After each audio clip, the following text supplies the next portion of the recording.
रामचंद्र भगवान की जय हो। यह जो कल्प वृक्ष है इसमें 18,000 श्लोक है, 335 अध्याय हैं और 12 स्कंद हैं। एक पेड़ होता है, पेड़ में शाखाएं भी होते हैं और पत्तियां भी होती हैं। ये जो 18,000 श्लोक है ये पत्तियां हैं, 335 जो अध्याय है शाखाएं हैं और जो 12 स्कंद है यह मूल है, पेड़ है। बोले इसमें भक्तों की कथा कही गई है। लक्ष्मी जी के सामने किसी ने कहा भगवता प्रोक्तम भागवतम, भगवान की कथा जिसमें कही गई हो। लक्ष्मी जी ने कहा सिर्फ भगवान की। अरे सब लोग सबसे पहले जयकारा बोलते हैं, बोले लक्ष्मी नारायण भगवान की जयकारा मेरा बोलते हैं, सबसे मेरा नाम लेते हैं।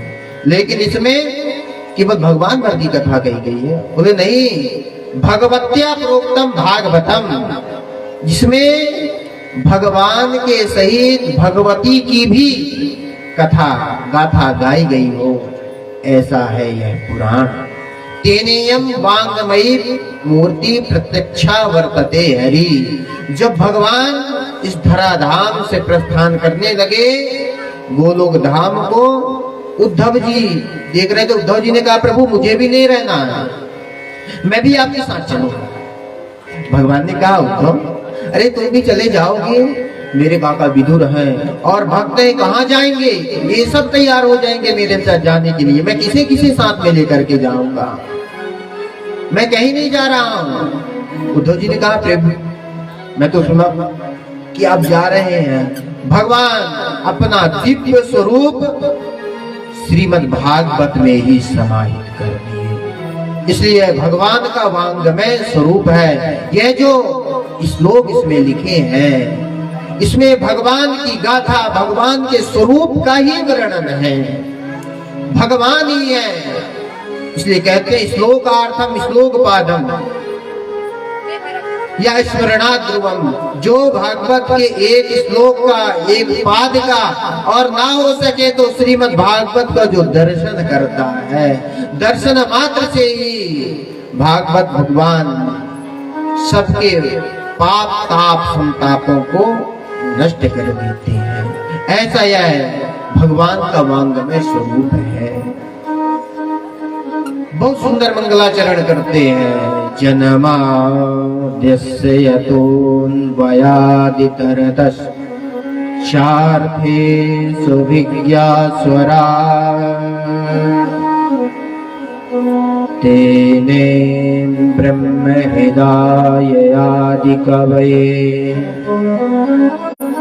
मुह्यन्ति यत् सूरयः तेजो वारिमृदां यथा विनिमयो यत्र त्रिसर्गो मृषा धाम्ना स्वेन सदा निरस्तकुहकम् सत्यं परं धीमहि। बहुत सुंदर मंगलाचरण। जन्माद्यस्य यतोऽन्वयादितरतस्, जो जन्म लेते ही तरतस, जन्म कहाँ लिए? मामा जी के यहाँ कारागृह में, और तरता जन्म लेते ही नंद बाबा के यहाँ प्रस्थान कर गए। माता देवकी और वसुदेव जी वहां भेजाए। चार थे सविज्ञास्वरा, और जिनकी लीला से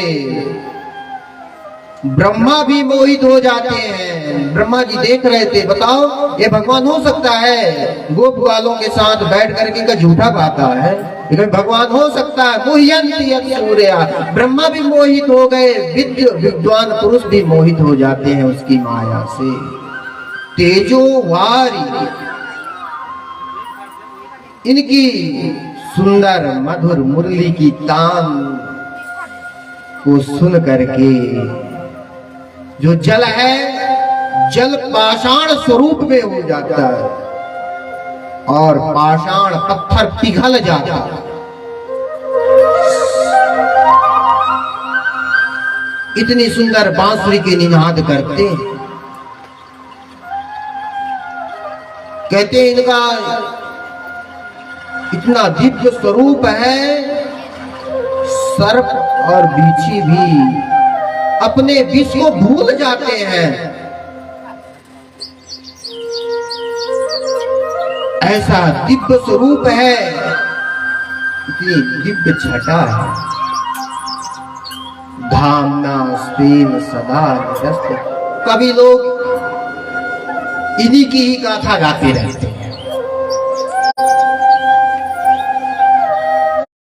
शिवदम कल्याणम करोति, ये ऐसे हैं जो कल्याण ही कल्याण करते हैं, कल्याण के अलावा अकल्याण नहीं करते हैं।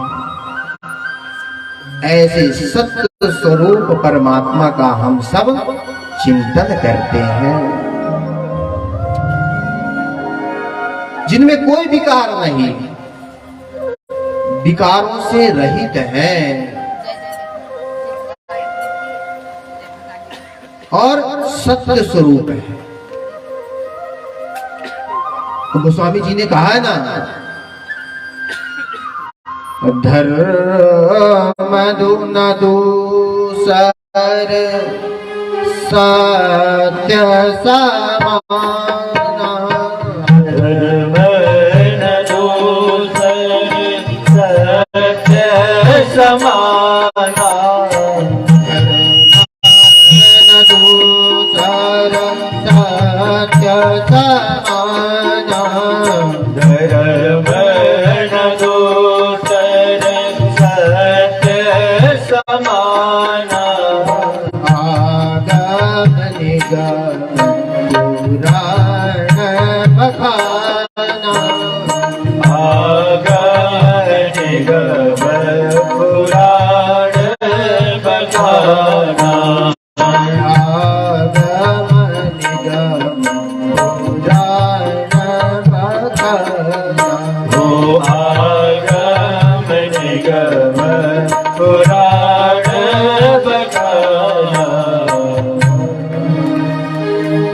भगवान सत्य स्वरूप है। कहते हैं सबसे बड़ा धर्म है सत्य, सत्यमेव जयते। सत्य की ही विजय होती है, असत्य की विजय नहीं होती है। और धर्म स्वरूप है, सत्य स्वरूप है यशोदा नंदन। और वेद पुराण भी यही कहते हैं कि केवल सत्य का यदि हम धर्म का अनुसरण करते हैं तो धर्म हमारी रक्षा करता। धर्मो रक्षति रक्षता। मैया को जब चोरी करके ले गया राम, अपहरण करके, तो मैया के मन में विचार आया कि मैंने तो धर्म की रक्षा की। लिखा धर्मो रक्षति रक्षता। साधु आया, मैं साधु को भिक्षा देने के लिए गई, मैंने धर्म की रक्षा किया। लेकिन धर्म मेरी रक्षा क्यों नहीं किया? धर्म को रक्षा करनी चाहिए ना मेरी। अरे नहीं नहीं नहीं, ऐसा नहीं है, मेरे अंदर यह विकार आ गया। यदि मैं धर्म की रक्षा की हूं तो धर्म भी मेरी रक्षा करेगा। लेकिन जो धर्म है ना, जो होम्योपैथिक दवा होती है, रुक करके काम करती है, एलोपैथिक जल्दी काम कर देती है। इसलिए अवश्य धर्म मेरी रक्षा करेगा।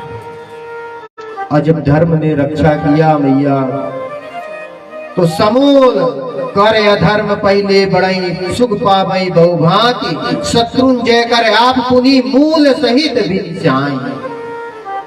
जो धर्म की रक्षा करता है, धर्म के पथ पर चलता है, तो धर्म रुक करके रक्षा करता है। लेकिन जो पाप करता है, अधर्म करता है, अधर्म में ही नीत रहता है, वह समूल नष्ट हो जाता है।